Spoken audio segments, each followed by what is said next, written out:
Здравствуйте, в эфире программа «7 дней плюс» и я ее ведущая Эльзира Юзаева. Сегодня в Татарстане считается, что свыше 600 школ, которые ведут или воспитание, или обучение на родном татарском языке, но при этом все они находятся в едином списке. В чем же все-таки качественное отличие этих учебных заведений, где есть, к примеру, татарские классы, где ведется обучение на родном языке, или же только системная внеурочная работа? Об этом мы сегодня с вами поговорим с директором татарской гимназии номер 2 имени Шагабудин Марджани Рамилем Рашитовичем Гайнуллиным. Рамиль Рашитович, хайрлы кишлер и сәнмесез. Хайрлы кишлер и сәнмесез. Ну, на самом деле, вот недавно только мы вернулись из Самары, и вот где бы мы только не были, нам все время говорят, у вас же есть знаменитая татарская гимназия. Вот все приводят вас в пример. Скажите, действительно, ваша гимназия, она ведет все обучение на родном татарском языке. Расскажите мне, в каких классах и какие предметы? С 1 по 9 класс наше законодательство позволяет вести образование, образовательный процесс на родном языке, в нашем случае на татарском языке. Уже с 1 класса наши дети... То есть начиная с 1 класса? Да. Это математика? Математика, окружающий мир. Остальные наши предметы, ну, за исключением русского языка. Со 2 класса у нас идет уже изучение английского языка. Вот кроме этих уроков все у нас идет на родном языке. Есть ли какие-то сложности, например, у детей, когда вот они приходят, например, с какими-то нулевыми знаниями? Ну, нулевыми знаниями прям такого нет. Некоторым детям в 1 классе бывает сложно, но... Какие предметы бывают сложны? Ну, в целом, я бы сказал. Математика сложно, нет математики? Я думаю, нет. Наверное, окружающий мир. Самый сложный. Да. Больше всего, наверное, вот здесь дети у нас... Ну, точнее, у детей возникают некоторые проблемы. К 4 классу практически ни у одного ребенка уже как бы проблем нет. Они прекрасно владеют татарским языком, ведь у них уже через 1 учебный год различные предметы, различные учителя. Здесь у нас и география, а потом уже у нас начинается и биология, химия, да, самый последний предмет в жизни ребенка, который появляется с 8 класса, 7 класса физика.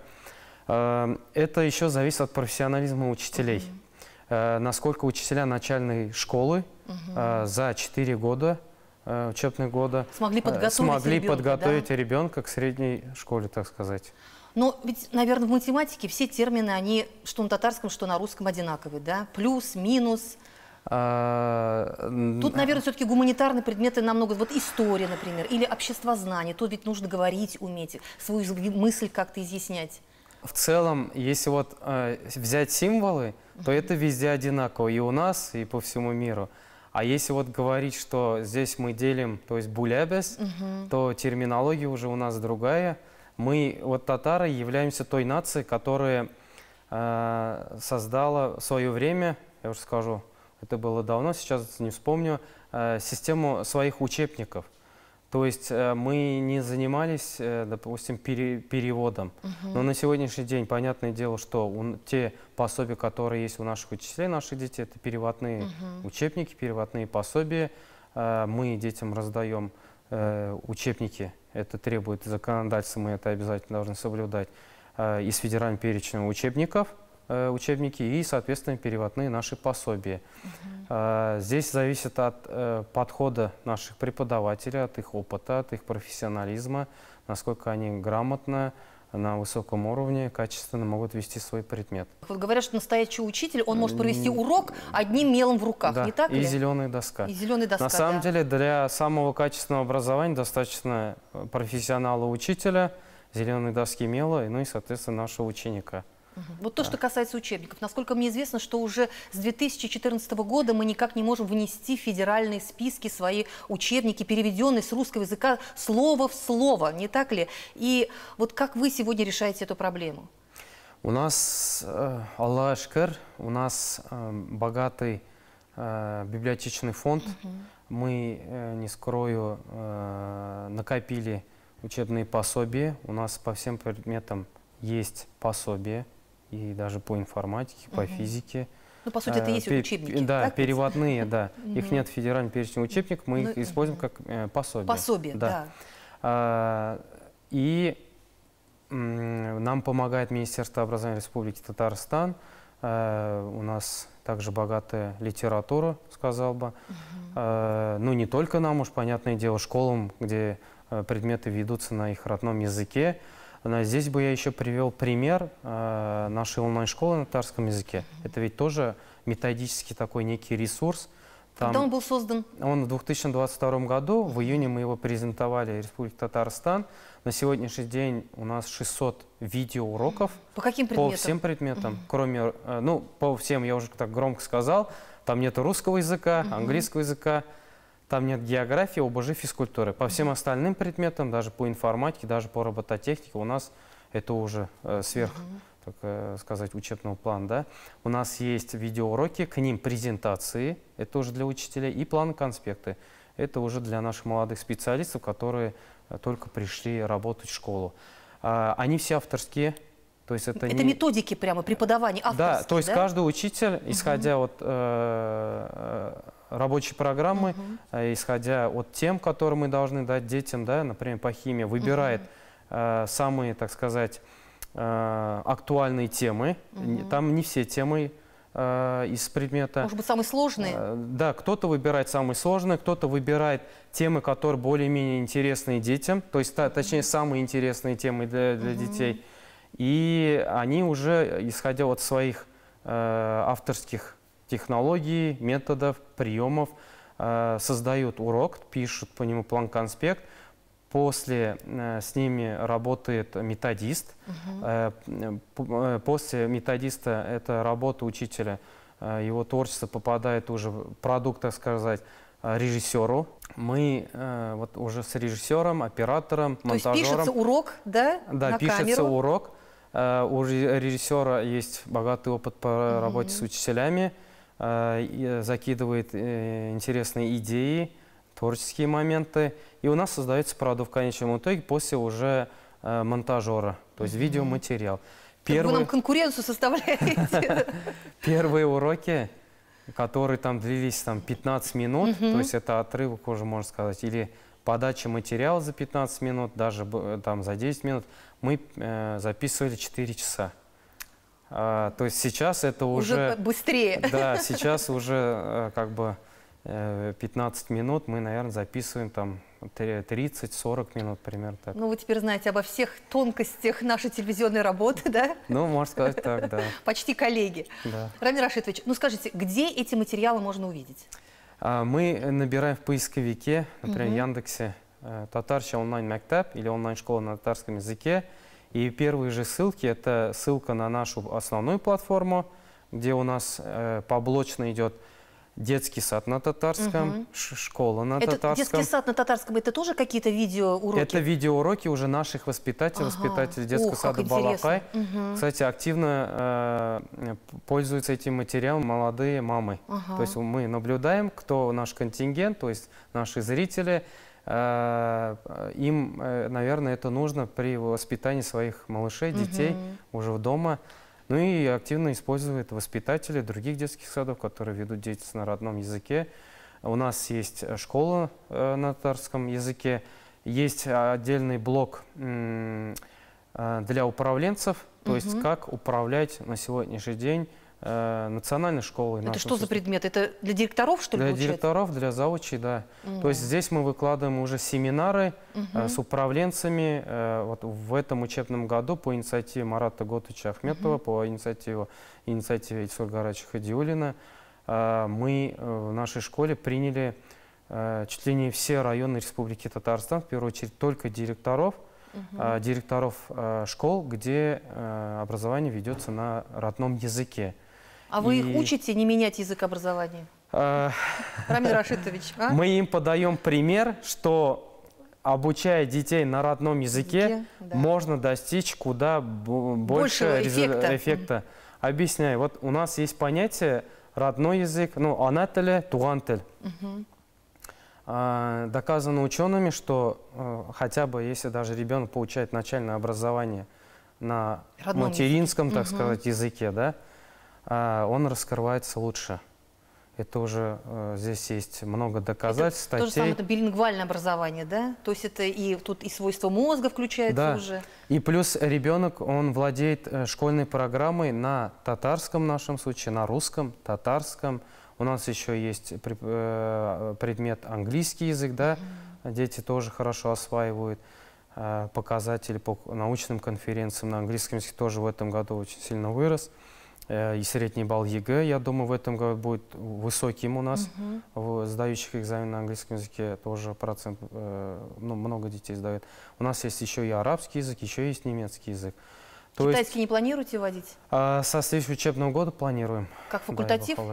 Да. А учители откуда? В рамках кружковой деятельности, доп. Образования у нас привлечем специалиста, соответствующего специалиста, имеющего опыт, богатый опыт по работе с детьми, постараемся привлечь носителей языка. И вот наши дети в конечном итоге владеют несколькими языками.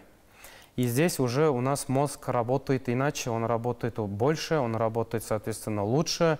И в конечном итоге мы получаем ребенка, который может выразить мысли не только на русском, татарском, но и на арабском, на английском, на немецком. И у нас есть фестиваль языков, да, мира. Это в рамках гимназии проходит? Да, в рамках гимназии мы в прошлом году попробовали первый раз вот этот опыт. Наши дети, которые там усиленно изучают английский язык, и дети, которые изучают арабский язык, они нам презентовали, точнее, они спели песни, и каждая, так сказать, группа, каждый класс спел на том языке, который они обучают, изучают. То есть одна и та же песня. Вот, например, «Мини Аратам Син Татарстан». На нескольких языках? На нескольких языках перевели, и под мелодию эту они смогли спеть эти песни. Ну, это для детей, наверное, тоже интересно, да? Как это будет звучать, например, на арабском, на английском? Ну и, соответственно, для нас это большой плюс. Мы, во-первых, наблюдаем деятельность наших преподавателей, то есть смогли ли они довести детей до определенных кондиций, как освоили дети язык, и как они могут выразиться на этом языке. Ведь коммуникация – это как бы основное, когда мы изучаем язык. Ну, то, что вы говорите, ваши доводы, насколько они все-таки доходят до своего адресата, те же самые директора, как они соглашаются с вами или нет? Многие ли из них поменяли свою политику, свое отношение к образованию национальному? Я даже не знал, но, оказывается, директора, вот, например, за Казань, Казан-Арта, да, западные районы Республики Татарстан, восточные районы Республики Татарстан, каждая делегация – это как минимум 40 директоров школ, это за раз несколько районов. Они писали, оказывается, письмо в министерство о том, насколько был полезен данный семинар, данный опыт, что они изъяли, что они выявили для себя, и в конечном итоге, чем они будут заниматься.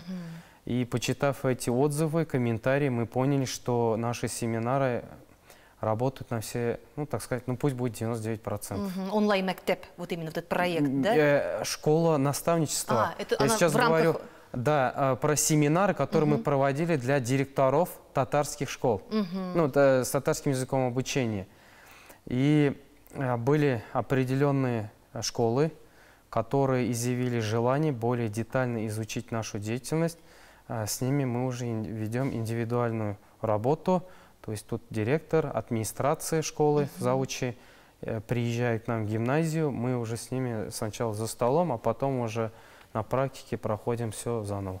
Вот вы как-то говорили в одном из интервью, что сегодня очень важно разбудить татарский народ, показать ему его историю, его просвещение. Да? То есть ведь за последние 100 лет мы очень много имели и очень многое потеряли, так ведь? А для этого что надо? Надо просто изучать, надо просто учиться, не так ли?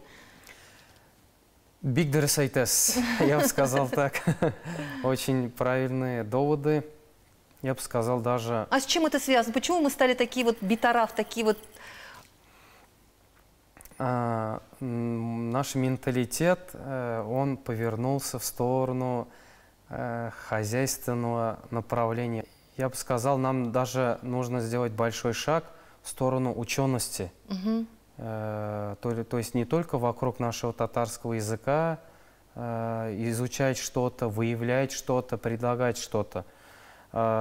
Ведь у нас в свое время были мировые известные ученые, которых знал весь тюркский мир. Муса Бигиев, да, Марджани. Ну, их на самом деле очень много. Много, их да. очень много. Тот же, да, Марджани, Каюм Насари, Реза Фахриддин. Да. Их же имена и сегодня известны в тюркском, арабском мире. Но что происходит? Вот мы про них знаем, мы хвалимся этими именами, личностями, да. Я думаю, на сегодняшний день у нас есть талантливые молодые ученые.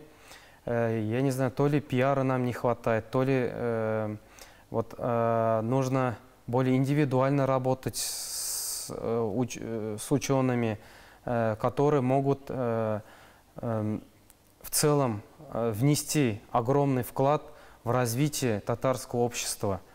Ну и про татар, вот вы сами тоже комментировали, говорили, что в нашем обществе принято, что образование на родном языке, образование на татарском языке, оно отталкивает тех же самых татар, то есть нас вот от этого процесса. Это вот в свое время у нас какая-то вот эта формулировка, вот эта мысль появилась, и мы, к сожалению, не можем ее отбросить, а уйти от этого.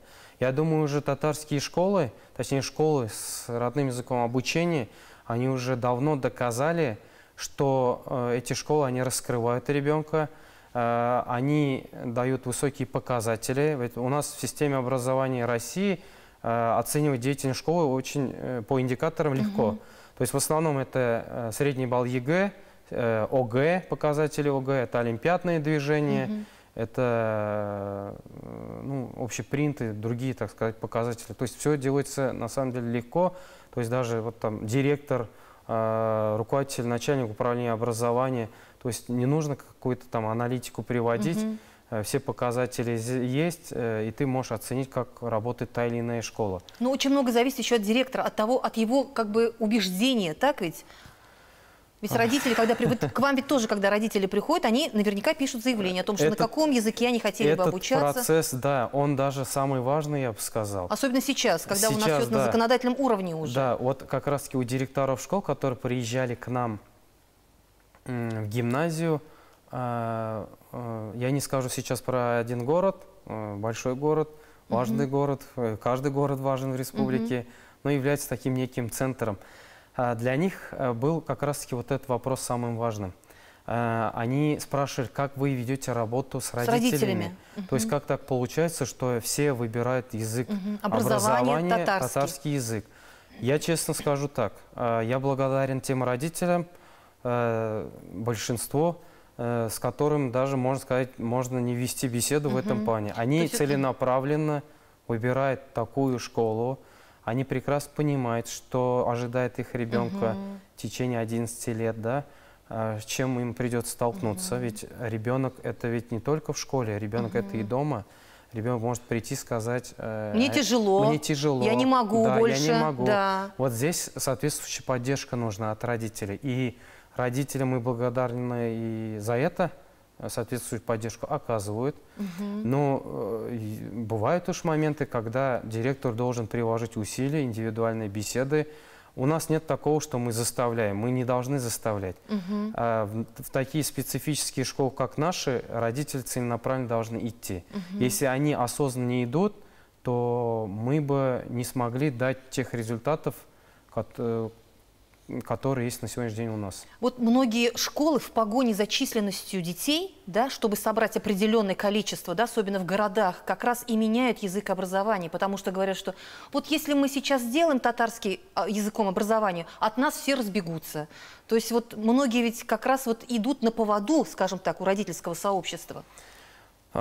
Я прокомментирую этот процесс таким образом. Мне кажется, честно говоря,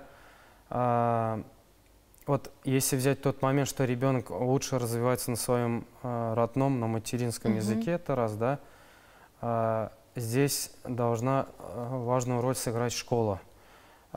Если ты даешь, пусть в нашем случае на татарском языке, качественно даешь образование, родители тебя выберут. То есть вот это уже по сами, можно сказать, директорам школ, да, зависит на самом деле. Сделайте вы прекрасную школу, да? Да. Чтобы все хотели все школы здесь учиться. прекрасные, Да. но ты должен соответствовать, то есть твои показатели должны соответствовать требованиям общества. И то если твои показатели высокие, ты удовлетворяешь по всем направлениям родителей общества, соответственно, здесь уже родители в любом случае выберут тебя, они придут, они не покинут из-за языка образования твою школу. Понятно. Ну, а насколько важно все-таки создавать именно вот такие островки, языковые островки в каждом районе? Ведь у нас сейчас огромные города, например, да, где несколько тысяч да, детей обучаются, да, и например, в этих городах нет ни одной национальной школы. Вы представляете себе? Вы про Татарстан? Я говорю про Татарстан, да. Мне кажется, в каждом городе есть в каждом большом школа, городе есть проблемы. Ну, таких, как вот ваши, нет. Ну, говорят, что есть, но не все обучение ведется на родном языке. Я вот, к сожалению, прям как специалист, как эксперт не смогу это прокомментировать. Я не был во всех школах, которые преподают на родном языке, на татарском языке ведут деятельность. Но по комментариям, ведь информация на воздухе есть, я думаю, в каждом муниципалитете есть одна, и я даже думаю, больше школ. Вот даже взять, например, пусть будет мой район, Высокогорский район, я даже могу по пальцам назвать эти школы. Ну, это деревенские школы, так? Но несмотря на это, в этих школах учатся для села, ну, так сказать, 100 и более, ну или 100 детей и более Ну вот, учеников. например, Марат Готович в этот раз говорил, что у нас есть школы, строятся новые школы, где по 3000 человек обучается. Ведь сколько из них татары? Вот, да, Марат Готович привел, так сказать, хороший пример, Я благодарен его инициативе. Вот в мировой практике, да, есть уникальные примеры, где открываются школы на 500 детей. Да? И в этих школах показатели куда больше, соответственно, где дети там, в школах, где обучаются 3000-2000 детей. Инициативу Марата Готовича, я думаю, нужно не только понять, его нужно поддержать. Поддержать и внедрять. Да. Тут ведь вопросы и в обществе. Вот, например, к нам возят там с районов детей, да, с Лаишевского, Высокогорского района. Это, ну, там, дни, когда пробки, да, 2 часа сидят люди, родители в пробках, да, это ведь и ребенок устает. То есть он в пути, и возвращаясь домой, он уже уставший, у него не остается времени для должного образа подготовки домашнего задания. Да. А если бы у него где-то поблизости была подобная рядом, школа, если бы была подобная школа, то мы бы решили эту проблему. Но вы, наверное, правильно говорите, если даже не открывать новые школы, ну, лучше их, конечно, открывать вот на меньшее количество детей, а не как принято сейчас у нас, вот эти типовые на 1224 и так далее, то в каждом муниципалитете должна быть соответствующая школа. В каждом районе? Ну вот да, в Казани. каждом Сколько районе. Районов? Да, вот в каждом не из только них. в Казани, Да. но во всех районах Республики Татарстан соответствующая школа со своей концепцией, с программой развития, ну и обязательно с преподаванием на родном языке.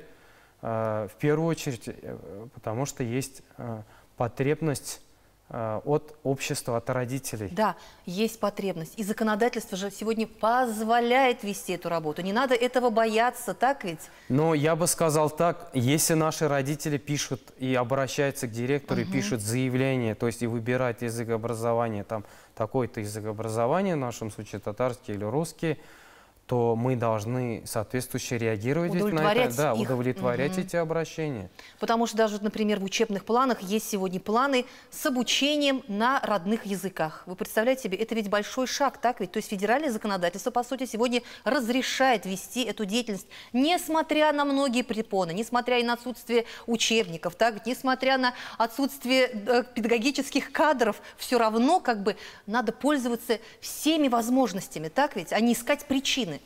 Согласен. Но отсутствие педагогических кадров здесь, наверное, хорошо сказано. на сегодняшний день школу, директоров еще вот с этого, ну, с этой точки зрения можно понять, в школу привлечь специалист, который может преподавать высококлассно. Не только на родном, даже на русском языке сложно, наверное, сегодня. Ну, сейчас как бы инженерные направления, специалисты физики, математики, информатики, они уходят в инженерию, то есть не в педагогику. А найти преподавателя, который может вести качественно предмет, соответствующий ко всем требованиям на татарском языке, очень сложно. Но, Аллаха шукр, вам это удается. Для этого нужны, наверное, совсем другие подходы. Спасибо вам большое, Рамиль Рашидович, за такое замечательное интервью. Удачи вам во всех ваших начинаниях. Бекзур Ахмед. Сау болыңыз.